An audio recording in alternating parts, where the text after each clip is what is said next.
Hello प्यारे बच्चों, कैसे हो आप सभी। उम्मीद करती हूँ आप सभी स्वस्थ होंगे। आज हम कक्षा 8 से रंगों की दुनिया अध्याय के प्रश्न उत्तर पढ़ेंगे।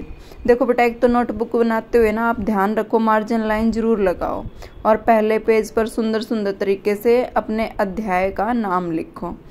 तो आज हम शुरू करते हैं अपने प्रश्न उत्तर। पहले हमने पाठ तो पढ़ लिया है, आज हम उसमें से प्रश्न उत्तर निकाल कर लाए हैं।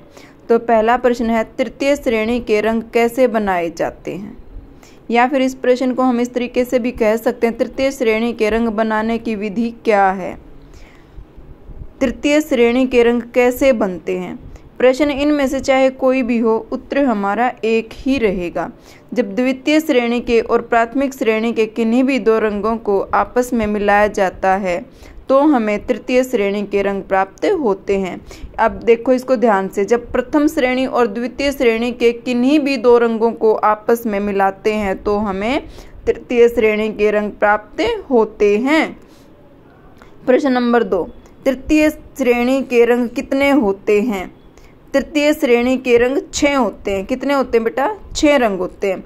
तृतीय श्रेणी के रंगों के नाम बताओ। अब हमें तृतीय श्रेणी के रंगों के नाम बताने हैं। नाम बताते हो आप सिर्फ ये भी लिख सकते हो, बैंगनी लाल, बैंगनी नीला, नारंगी लाल, नारंगी पीला, हरा नीला, हरा पीला। लेकिन आपको ये पता होना चाहिए कि ये कैसे बने हैं। बैंगनी लाल, बैंगनी रंग के अंदर हमने लाल मिलाया तो बैंगनी लाल हो जाएगा। है तो बैंगनी लेकिन उसमें लाल की झलक थोड़ी सी ज़्यादा आ रही है। बैंगनी नीला, बैंगनी के अंदर नीला मिलाया। पहले तो ये देखो कि बैंगनी बना कैसे, लाल और नीले से बना है। फिर हमने बैंगनी रंग के अंदर नीला रंग मिला दिया तो ये हो गया बैंगनी नीला। इसके बाद है नारंगी लाल। नारंगी रंग के अंदर हमने लाल रंग मिला क्योंकि नारंगी रंग लाल और पीले से बना है। तो नारंगी के अंदर हमने लाल मिला दिया तो नारंगी लाल रंग बन गया। और नारंगी रंग के अंदर हमने पीला रंग मिला दिया तो नारंगी पीला रंग बन गया। हरा नीला, हरे के अंदर हमने नीला मिलाया तो हरा नीला हो गया।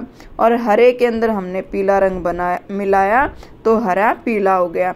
देखो जैसे पहले ये प्रश्न आया था, प्रश्न संख्या 1 कि तृतीय श्रेणी के रंग कैसे बनाए जाते हैं।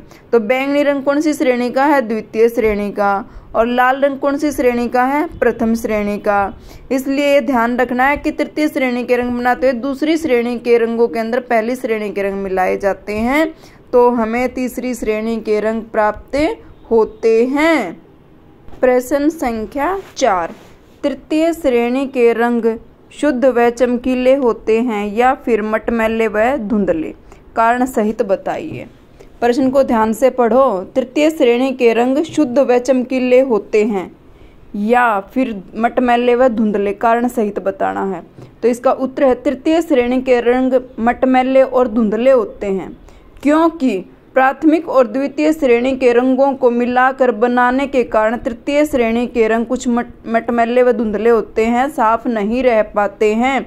क्योंकि जो प्रथम श्रेणी के रंग हैं वो बिल्कुल शुद्ध होते हैं। द्वितीय श्रेणी के रंग भी कुछ हद तक साफ सुथरे होते हैं, लेकिन तृतीय श्रेणी के रंग तो धुंधले हो जाते हैं, धूसर हो जाते हैं। प्रश्न संख्या 5, तृतीय श्रेणी के रंगों का प्रयोग विशेषतः चित्र में क्या दिखाने के लिए किया जाता है। अभी हमने इससे पहला प्रश्न पढ़ा कि तृतीय श्रेणी के रंग धुंधले व मटमैले होते हैं तो इनका प्रयोग हम छाया वाला भाग दिखाने के लिए, दूर की वस्तु का रंग चित्र के किसी विशेष भाग या वस्तु को प्रमुखता प्रदान करने के लिए उसके साथ वाला जो भाग है ना, वहां पर हम इन रंगों का प्रयोग करते हैं। तो चित्र के अंदर मुख्य भाग के अंदर हम ये रंग नहीं प्रयोग करते हैं, तृतीय श्रेणी के रंग। इसके बाद है अगला प्रश्न, प्रश्न संख्या 6, प्राथमिक श्रेणी के रंगों के नाम लिखो। प्राथमिक श्रेणी के 3 रंग हैं, कौन से? लाल, पीला और नीला। तृतीय श्रेणी के रंगों के नाम बताइए। द्वितीय श्रेणी के रंगों के नाम बताइए। द्वितीय श्रेणी के रंगों की संख्या भी 3 है। लाल और पीला मिलाया तो नारंगी बन गया, पीला और नीला मिलाया तो हरा, और नीला और लाल मिलाया तो बैंगनी। अगला प्रश्न है, रंग चक्र में कितने रंग होते हैं। रंग चक्र में कुल 12 रंग होते हैं। कैसे?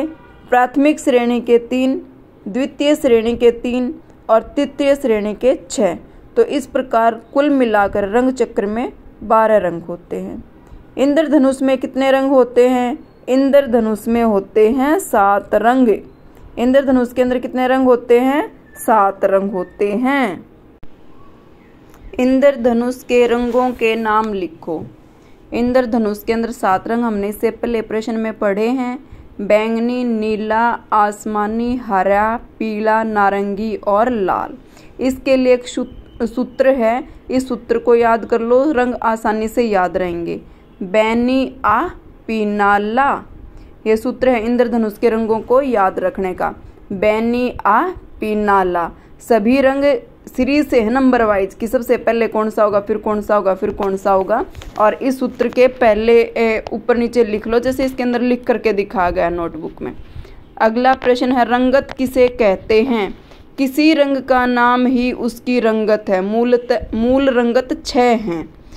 रंग का जो नाम होता है, मुख्य रंग जो शुद्ध रंग हैं वो 6 ही माने गए हैं, प्राथमिक श्रेणी के और द्वितीय श्रेणी के। तो इन्हीं को रंगत कहते हैं। जैसे कहते हैं ना लालिमा, पीलापन, हरापन, तो ये रंगत कहलाती हैं। प्रश्न संख्या 12, शुद्ध रंग कौन से होते हैं? प्राथमिक और द्वितीय श्रेणी के रंग ही शुद्ध रंग होते हैं। ये रंग मटमैले नहीं होते और इनकी चमक पूरी रहती है। इन रंगों में और कोई भी रंग चाहे सफ़ेद ही क्यों न मिलाने से इनकी चमक प्रभावित होती है और ये रंग शुद्ध नहीं रहते हैं, क्योंकि इस प्रकार इनकी रंगत फीकी पड़ जाती है। प्रश्न संख्या 13, रंग की सघनता से आप क्या समझते हैं? ध्यान से देखना, रंग की सघनता, रंगत की शुद्धता उसकी सघनता है, यानी कि किसी रंग के अंदर कोई और रंग न मिलाया जाए, वो साफ सुथरा रहे, वही उसकी सघनता है। किसी भी रंग में 2 से अधिक प्राथमिक रंगों का मिलान होने पर रंगत की सघनता कम हो जाती है, यानी कि वो उतना शुद्ध नहीं रह पाता, उसके कण दूर दूर हो जाते हैं और वह धुंधला होना शुरू कर देती है। इसका अर्थ है रंग की चमक व धुंधलापन। रंगत का क्या मतलब है? रंग की सघनता। रंग की सघनता का मतलब है उसकी चमक और धुंधलापन, यानी कि वो कितना साफ है, उसके कण कितने पास पास हैं। जैसे अगर लाल रंग के अंदर हमने पीला रंग मिला दिया तो वो उतना लाल नहीं रह पाता है, उसके अंदर धुंधलापन आना शुरू हो जाता है, वो नारंगी बनना शुरू हो जाता है। अगला प्रश्न है, रंग की तान अथवा टोन से आप क्या समझते हैं?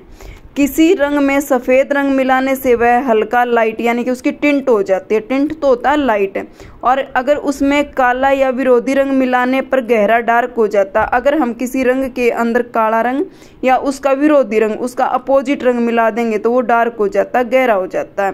तो टोन और ये क्या है? टोन और तान, टोन अथवा तान, तो इसका संबंध है रंग के हल्केपन व गहरेपन से, कि कोई रंग कितना गहरा है, कितना हल्का है, वही तान या टोन कहलाती है।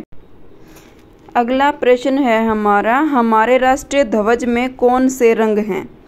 जो हमारा राष्ट्रीय झंडा है, केसरिया, सफ़ेद, हरा और नीला। तिरंगा कहते हैं ना, और नीला रंग जो है वो चक्र के अंदर होता है।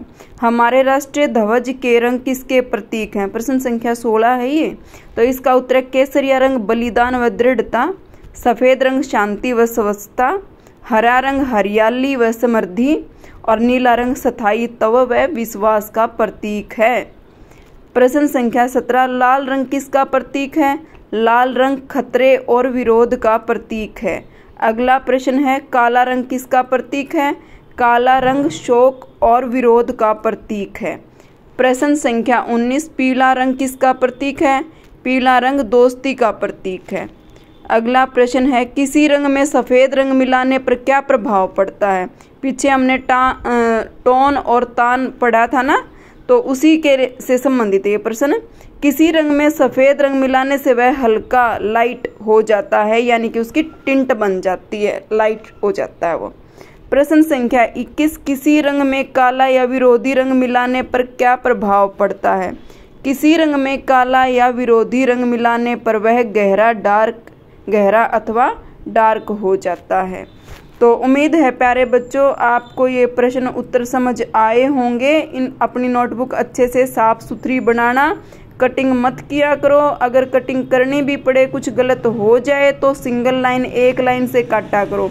मार्जिन लाइन जरूर लगाओ ताकि जब चेक करें कोई शब्द गलत लिखा गया है, किसी की बनावट गलत है, तो उसको बना करके यहाँ पर अध्यापक या अध्यापिका आपको समझा सके। धन्यवाद।